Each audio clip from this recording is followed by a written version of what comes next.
Uppy. Our son was adopted and he was found by the orphanage with a bad burn on his right hand. He had a pincer grasp with that hand, but he otherwise didn't have really any good function of that hand, and it was expected it was going to get worse as he got older.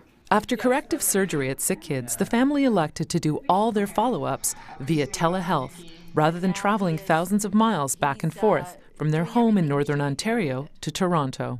Let's do the scrunchy hands again. Do this, Nick. Here we go. Telehealth is making a big difference right now for Canadians who live in rural and remote parts of the country. Because it can be quite hard to access specialized care. It means they have to travel less often, but they still get the care that they need close to home. That's the message in a new national report from Canada Health Infoway on the state of telehealth.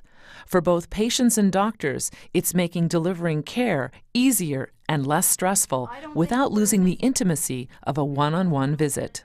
I feel like it is face-to-face because you're talking in real time, and it's very different from a telephone conversation because you are looking at the person. You know, I can describe what we can do with Nikki's finger, but for Dr. Fish to actually see what we can do with Nikki's finger makes a huge difference. You guys say hello to Dr. Fish and wiggle your hands for me?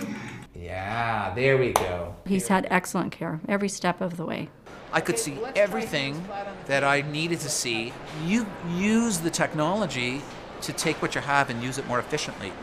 I have access to literally a few million people sitting in one spot. And that means patients and their healthcare providers are traveling less. Last year alone, patients traveled 47 million less kilometers, which is the equivalent of taking 2,700 cars off the road for a year.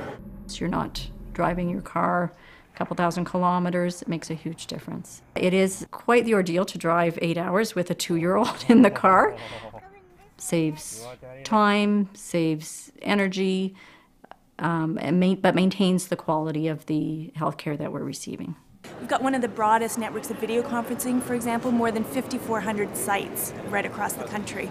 It's becoming the normal way we deliver care, which means it does need to be integrated into the overall health system.